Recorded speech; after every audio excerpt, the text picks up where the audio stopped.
Hai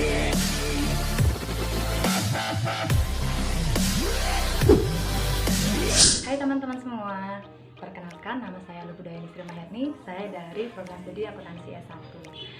Di video kita kali ini kita akan membahas mengenai akuntansi inflasi atau perubahan harga. Sebelum kita ke materi, kita lihat dulu mind mapping yang sudah saya buat. Untuk materi yang pertama yaitu mengenai akuntansi. Nah, sebenarnya banyak dari beberapa ahli yang menjelaskan mengenai apa itu akuntansi, tapi di sini saya akan menjabarkan pengertian akuntansi dari Dr. Komang Agus Rudi Indra Lasmana, SEMM. Beliau menjelaskan akuntansi merupakan seni mencatat, mengklasifikasikan dan mengikhtisarkan transaksi-transaksi yang berhubungan dengan kegiatan ekonomi untuk menyampaikan informasi tentang keadaan suatu entitas atau perusahaan kepada stakeholder.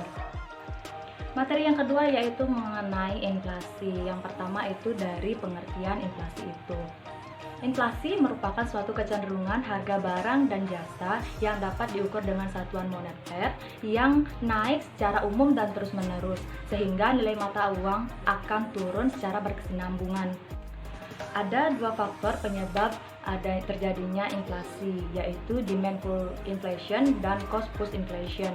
Yang pertama itu demand plus inflation. Demand plus inflation ini timbul apabila permintaan meningkat lebih cepat dibandingkan dengan potensi produktif perekonomian, sehingga menarik harga ke atas untuk menyeimbangkan penawaran dan permintaan. Kemudian yang kedua yaitu cost push inflation. Cost push inflation ini diakibatkan oleh peningkatan biaya selama periode pengangguran tinggi dan penggunaan sumber daya yang kurang efektif. Nah, selain dua faktor tersebut, ada juga dua faktor lainnya yang mempengaruhi adanya tingkat inflasi, yaitu domestic inflation dan import inflation. Domestic inflation ini terjadi karena kenaikan harga barang-barang umum yang ada di dalam negeri.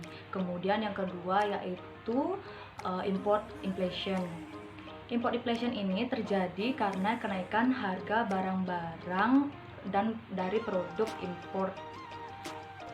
Ada tiga metode pengukuran inflasi. Yang pertama yaitu Consumer Price Index, yang kedua yaitu Producer Price Index, dan yang ketiga yaitu GMP deflator.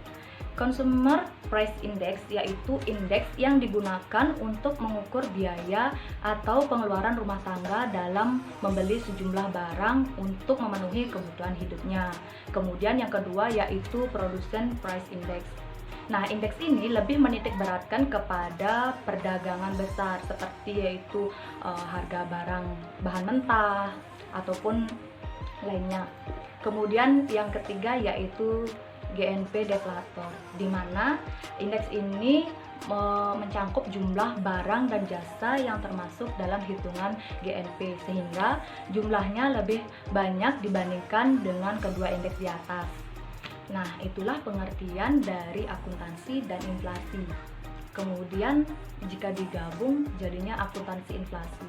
Jadi, akuntansi inflasi itu adalah suatu proses akuntansi yang berupaya untuk menyusun laporan keuangan yang di dalamnya memuat dampak dari adanya inflasi tersebut, sehingga laporan keuangan mampu menunjukkan satuan mata uang pada tingkat harga yang berlaku saat ini, bukan lagi harga historis. Tujuan dari akuntansi inflasi ini adalah untuk mengukur kinerja pada suatu entitas atau perusahaan dan menunjukkan arus kas masa depan. Dalam akuntansi inflasi ini ada dua metode yang digunakan, yaitu General Price Level dan Current Cost Accounting. Nah, yang pertama yaitu General Price Level atau bisa kita sebut dengan konsep akuntansi tingkat harga umum. Konsep ini merubah satuan pengukuran tetapi mempertahankan model pelaporan atas dasar harga perolehan historis. Konsep ini menilai uang menurut daya belinya pada barang dan jasa secara umum. Tujuan konsep ini untuk mempertahankan nilai modal menurut harganya yang tetap dengan ukuran indeks harga. Nilai harta, hutang, dan modal yang terpengaruh oleh perubahan harga disesuaikan dengan faktor indeks harga sehingga dapat dinyatakan dengan nilai uang yang sama. Kemudian konsep akuntansi yang kedua yaitu current cost accounting atau kita sebut dengan konsep akuntansi biaya berlaku.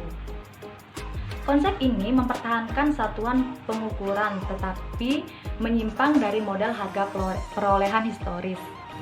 Dalam konsep ini, yang dibutuhkan oleh manajer adalah bagaimana caranya mengalokasikan sumber-sumber ekonomi yang ada untuk memaksimalkan laba. Manajer biasanya menghadapi masalah apakah ingin mempertahankan suatu aktivitas tetap atau utang yang menjual pembayarannya dan bagaimana menggunakan atau mendanai kegiatan perusahaannya. Sekian materi yang ada di video kali ini. Terima kasih atas perhatiannya. Mohon maaf jika ada salah kata atau salah pengucapan yang kurang berkenan. Mohon dimaafkan. Oke, jangan lupa like, comment, and subscribe channel ini. Akhir kata, saya ucapkan terima kasih.